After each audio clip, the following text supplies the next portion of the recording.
Hi, this is Bob Scully, and welcome to another edition of the World Show, Entrepreneurs, the Dobson Series. Today we meet an outstanding entrepreneur who is also a great artist. The work of great artists, of course, is already all around us. We walk down the streets of New York or Chicago or Toronto. We see these beautiful buildings, and we know who did them because the name is engraved in the cornerstone. We're surrounded either by beautiful paintings or by posters and reproductions of beautiful paintings, and once again we know who did that. The name is on the original or on the poster. But what about the objects that surround us, and specifically the furniture? That too conditions the way we see the world, and that too changes the world we live in when somebody comes in with a vision. And you're going to meet somebody with just such a vision. He was an immigrant from Germany to Canada many years ago. He left behind a mother whom he obviously loved very much, but who was in the antique business, and that wasn't his cup of tea. He thought out of it was a little bit dusty and musty, and when he'd sit on a chair it would break, as he says. And he wanted a modern furniture for the 20th century and even the 21st century. And he succeeded. And he's a man with wisdom, and like a lot of people with wisdom, he has a great sense of humor and a great laugh. He can tell you the story about building a table for Queen Elizabeth, no less, for a luncheon, and then the palace comes along and puts a tablecloth on it and hides his work. He can laugh about that. But he's also serious in his own way. He is on call by the greatest architects in the world. They ask for him when a head of state is building a residence, or a country is building a museum, an art gallery, or a symphony hall, or a presidential palace. They call on Klaus Nienkamper because they love the way he works, and you have probably seen his work without knowing it. Here is Klaus Nienkamper. Klaus Nienkamper, entrepreneurs always have lots of drive, but they don't all have a great sense of humor or storytelling talent like you do, so we'll have fun. But let's go back to the beginning. Right. It began on the other side of the pond. On the other side of the pond, well, my mother had an antique business, and basically I was trying to get away from the antiques as far as possible, because every time you sat down, the chair broke or something like that happened. And I was fortunate enough to apprentice at Knoll International. Ah, yes. Still around. Famous, yes, very much so. And that was sort of, I think, my first introduction to an American company, basically. Mm-hmm. And of course, I thought this is where I had to go. Everybody's rich and famous in America, drive big cars. And it was very difficult to get into the United States at that time. And, the 60s? In the 60s. I came in 1960. But in Canada, they welcomed me. In fact, they paid for my trip over here. Wow. It was on a little freighter, mind you. And my mother said, you're underage, you cannot leave, but I had a passport. So when she saw me off, we were looking for the boat everywhere, and they said, no, the boat is down there. It was not even showing up, on the pier. And she looked at it and said, you will never get there anyway. She too had a sense of humor. Yes. And for a while I thought, well, maybe she was right, because the motor gave up off the coast of Scotland. We were drifting around for about 3 days while they were waiting for parts to arrive. And of course I didn't care, because I had all the time in the world. And so in a way, though, you were getting away from your mother's antique shop, and you weren't, because furniture is furniture. And, that's true. That's true. So her legacy was still present in you. But contemporary furniture was always sort of where my heart was. And my English was poor, so I obviously couldn't go out to sell anything to anybody. And I started at Farb's executive car wash, where the light box is now. And the humorous thing was actually that Mr. Farb, many years later, obviously, became our customer, and we furnished his entire house. Wow. And he must have said, you've come a long way. Yes, well, actually, he couldn't remember me, obviously. But, So you were one of the guys polishing the cars? I was the right rear vacuum cleaner, And at some point, you did launch a business of your own? Well, that took a while. I started working in a little cabinet shop, and then you know, there were clients that basically, you know, used to visit there, and you know, but my wish was still to go to the United States, and I did get a visa eventually. I didn't realize that in fine print it said you must report to a recruiting station within 48 hours after you cross the border. Oh my God, this was in the days of the draft. That's right. And Vietnam. No, it was before before Vietnam. Yeah. But there was a draft. There was a draft, so I got on the bus. By that time, at that time, I still traveled by bus, and I presented myself in Times Square, the recruiting station. Yeah, is famous. still there. Yeah, absolutely. Yeah. And I showed my papers, and I said, "Where would I go? Where would you send me?" And the guy looked at the papers, and he said, "Well, you're going to Germany, of course." So I said, "Well, I just came from there." So, and I thought, well, I guess I'm not going to do that. So I got back on the bus, came back here. Yeah. And I thought, well, maybe the opportunities are much better here because there was very little in contemporary furniture.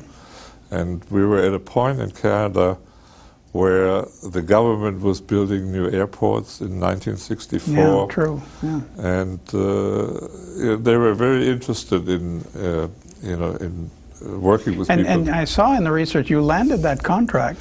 We did, actually. As a young man, huge procurement, really. Well, the government was really very trusting. I was amazed, actually, because you know, I had a station wagon, basically, and that was about it. Yeah. And everything happened out of that. And you were talking to the guys who ran the airports, you said, I can do this. Well, no, it was a more complicated process. You had to sell, and you had to convince the architect in Ottawa that this furniture was the right thing, you know, for the airport. And you know, I was actually an architect who was very knowledgeable, and he said, well, as long as the furniture is made here, you can buy it. And we procured a collection of furniture that was designed in Switzerland, a very, very wonderful collection. And I had that made in and around Toronto in many different little shops. One did the metal, one did the upholstery, one did this. And I just drove around and coordinated it all. So, but you were sort of like a meta designer. Right. A senior designer. Right. I kind of made sure that it was well made and properly done. And it was incredibly luxurious. I mean, these were public lounges. That was before Air Canada or airlines had their own lounges. I mean, and of course that didn't last very long. No, the air travel was elegant until the 60s. It was wonderful. Yeah, it was. But once, you know, once the public got in there, and the first thing they stole all the little lights on the desks. And the ashtrays. And all the good things disappeared. Yeah. And then it didn't take too long, and the entire lounge disappeared. And, you know. But did that contract, was that big enough to launch you as a business? Probably? Or? Not really. Like, I mean, there was a long struggle after. And there were kind of 4 years in between that time and, you know, until we said, well, we got to have a showroom. We have to, you know, we have to show this furniture so that people understand.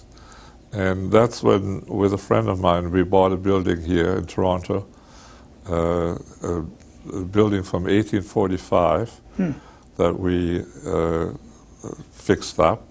Is that the one? That's the one. Right near where we're sitting. That's right. Well, I've seen it many times. Yeah. And of course, we were very naive in terms of how all of that worked, because we thought, well, what we do is we finish the ground floor, and then we can show furniture, and then as we make money, we do the rest. We didn't realize that the bank or the mortgage company says, no, you got to finish the whole building before we actually lend money. And so that was quite the blow? That was very difficult. And then we thought, well, we have apartments in the upper floors.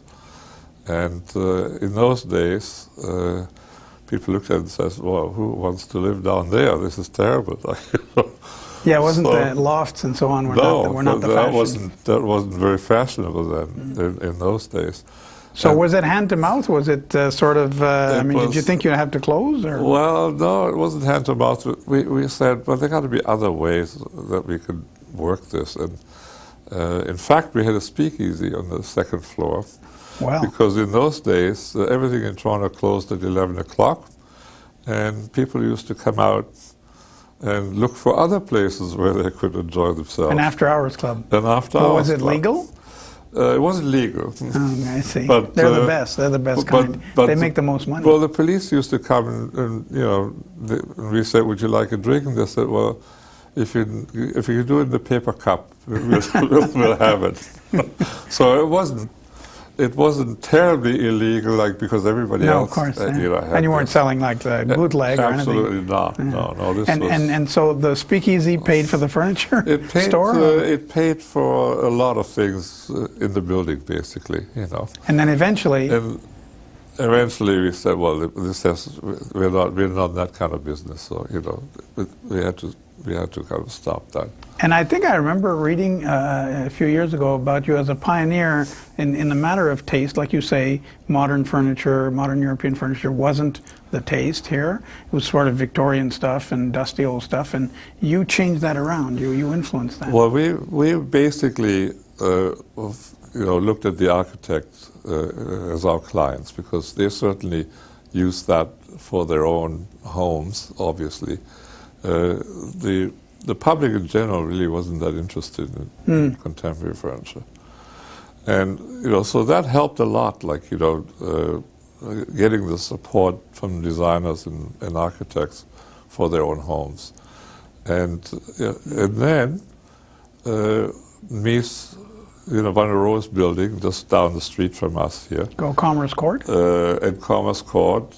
Wonderful building, like the Seagram building you did in 52nd Street. Right. Well, when those buildings went up, that really was a big shot in the arm for us. Like, you were chosen to. Well, we didn't realize that the shop that we had now, the store on King Street, was an executive route, basically. And so the place was getting to be known. Oh. And that helped a lot. Like, they said, "Oh yeah, we know this place," and we did some fabulous work in the first tower, in the Toronto Dominion. So what we would call the institutional market, yes. Rather than residential. Did you meet Mies van der Rohe? No. No. I met his daughter in New York, and she actually made a movie, about Mies and all that. And explained that he was not a family man, because I think, when he went to the United States, he left his family behind. So she had mixed feelings. Yes, I suppose. But he was certainly a great. I mean, those buildings hold up very well. Oh, I think those buildings. Seagram, yes, Westmount Square in Montreal, and Commerce Court. Yeah. There's something about the lines. But did you try to match that on the inside? You were trying to go for the similar feel? Or? Well, we were certainly basically very much sort of in tune, with the architecture there. So, that helped a lot. Like, we kind of perfected our Swiss collection, and we became a big competitor to Knoll International, who then came to us in the 70s and said, "Why don't you make our furniture under license in Canada?" And that was a fabulous kind of opportunity for us, because we now had expertise that we couldn't afford on our own. So it was like private label before private label existed. Right. In a way. So when people were buying Knoll, they were also buying Nienkamper. They were buying Nienkamper, and that helped enormously. And with that, we basically, as the company grew, we said, well, making all this in small shops all over the city is no longer going to work. We have to become legitimate and start our own factory. And that's basically what we did. We started our own factory in Scarborough, and now started to make upholstered furniture, and that kept adding a wood division over the years and a metal division. Did you have growing pains there? Because when you start your own factory, you become responsible for all the jobs, for the installations, for everything. As long as you're buying from the shops, you have to pay them decently, but still the risk is split. You're a client of the shops. Now all of a sudden you're the boss. Was it hard to make that transition? It became a totally different ballgame. Like, we now had our own employees, and we ran the factory out of the offices that we had on King Street. Not the speakeasy. Not the speakeasy, no. And every time, and I traveled a great deal. I traveled right across the country, basically, to sell and get our name, up in other parts of the world too. Yeah. And every time I phoned, they said, "Oh, for that we have to, phone the factory." And then I said, "Well, when I come home, the offices are moving to the factory, and that's it." Might make more sense. Yes. Yeah. And did that happen? And that happened. But still, you kept the King Street facility. We kept that because, that was very important, because we felt that if that disappears, people think something happened, they've gone out of business. So we said there's absolutely no way we're going to do away with that. And it's around that time, this is a wonderful story, that you made a bed for Charles de Gaulle. Oh, that was in 1967 when Expo came around in Montreal. That was a huge shot in the arm. The Commissioner General's suite in Habitat was where de Gaulle was going to stay, and the Queen actually was going to have lunch there, a different time, but obviously, de Gaulle was supposed to be there. And we furnished the entire apartment. Wow! And it was a great time because we in fact in those days drove the truck down there myself. I'll never forget it because I'd never driven a truck, but I had a license. But you wanted to sort of get a feel. I wanted to make sure everything worked just fine. And you made an oversized bed. De Gaulle was a tall man. Yes, that was an extra long kind of bed that was designed for him. The punchline is? Well, he never stayed in it because he climbed on the balcony of City Hall and said, yeah, long live Quebec. Long live Quebec. And they kicked him out. The government said, move on. I was very disappointed. Yeah. But the Queen did have lunch at the table. The Queen did have lunch, and that was a whole other procedure because we had this beautiful rosewood table, and somebody came along and said, no, the Queen doesn't eat off the placemat or something. And I thought, well, it has to have a tablecloth and all that. We could have made a nice piece of plywood or something. Yeah. You could have had that. Yeah. Mind you, if somebody had yanked the tablecloth, it would have been embarrassing. And another story I like is the Prime Minister and his sofa. Oh, this was when the Prime Minister leaves the Centre Block and moves to the building across the street. The Langevin. That was a very contemporary office that Arthur Erickson designed. And we were asked to design a sofa that would seat 14 cabinet ministers without divisions. My God! So like an L? You did an L? It was kind of a U-shaped sofa. Wow! And, so people could chat. Yes, and it was done in channels, so it actually didn't have individual kind of seats. It had no divisions. And has the taste that people? You were saying, when you got here, the architects were willing to look at what you were doing, but people were not interested. Residentially, has their taste evolved? Are they more savvy about it? It has improved a great deal over the years. It got better and better. I mean, before you couldn't bring a piece of chrome into a house, they were horrified that you had contaminated the interior. Yeah. But nowadays, they're quite happy. They know if it's well designed, if it's good, and of course, if they see a lot of it in magazines, they learn to accept it. I assume some of your stuff has been featured in magazines like that. We've had always good editorial and good press, saved us paying for a lot of advertising, and and that has helped. That certainly made everything much more acceptable. And are you recession-proof or recession-prone? When, like in 08, when things crash, does it make no difference to you, or a big difference?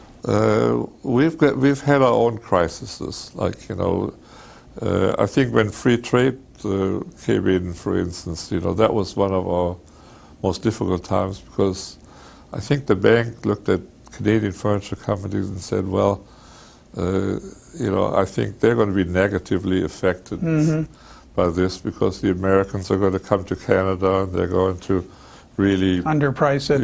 Yeah. And that has never happened, actually, but we suffered a lot during that time. From the perception. Yeah, and we had showrooms in many states, in major cities in the United States, and we said, well, we probably have to find another way to do this. Showrooms in those days were still important, and we kind of formed a partnership with an American company that was importing furniture from Europe, so there was no conflict here, and we kind of worked this together for quite a number of years. That worked very well, and now with internet and websites and all that, we don't have that anymore. Like, showrooms are no longer that important. But you never pursued there's another model, Rocher-Beaubois comes to mind, in France, where they went, for franchises, and they spread their name all over. They take a risk when they have all these rents to pay, right. But they like to be everywhere and be everything to everybody. That never tempted you. No, that was very much probably a residential sort of concept. And we were really sort of after the contract furniture market, and we didn't need to do that.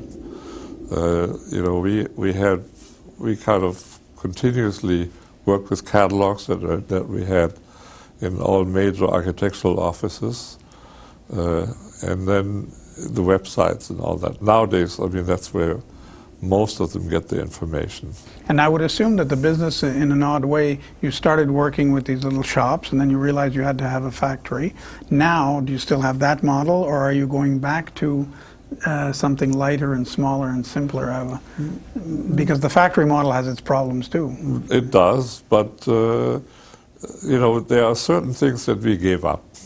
Like, we had a metal fabricating facility, and we found that other people were doing a much better job than we were, with the new laser cutting and water cutting and all that sort of thing that we just couldn't do.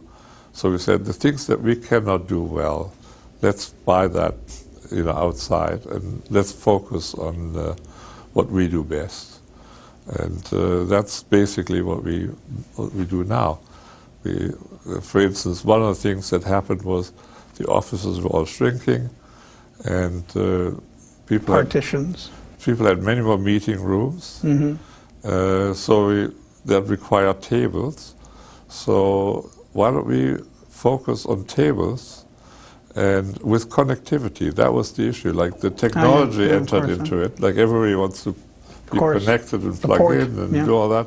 So we actually invented our own, where we designed this our own connectivity into our boardroom tables, and we became sort of the standard in the United States. Oh, really? So you were imitated, because I've seen that. Well, yeah, like, people, we're sort of the benchmark in that business now.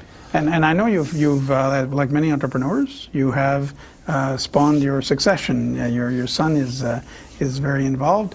But I'm curious, did your mother ever come? Your mother didn't think you'd amount to much. Did she ever come and see all this? Well, she came several times, and she says, I don't know, this is far too risky what you're doing, and you're spending money and you're doing things, and you never know what's around the corner.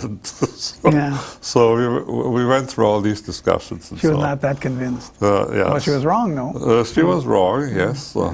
And your son? My son has no worries. I think he has a lot of fun.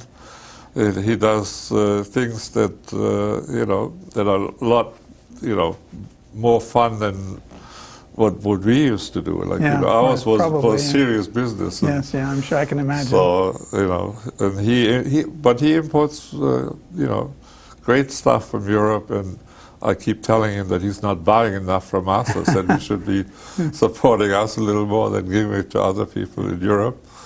But he's doing very well, and he's sort of rebranding himself, you know. Well, the Nienkamper name, I think, is safe and will be around a long time, and so will you, and so will he. So yes. Good luck, and thank you for coming. It was a pleasure. Thank you. Klaus Nienkamper was our guest this week on Entrepreneurs, the Dobson series of the World Show. I'm Bob Scully. Have a great week. Thanks.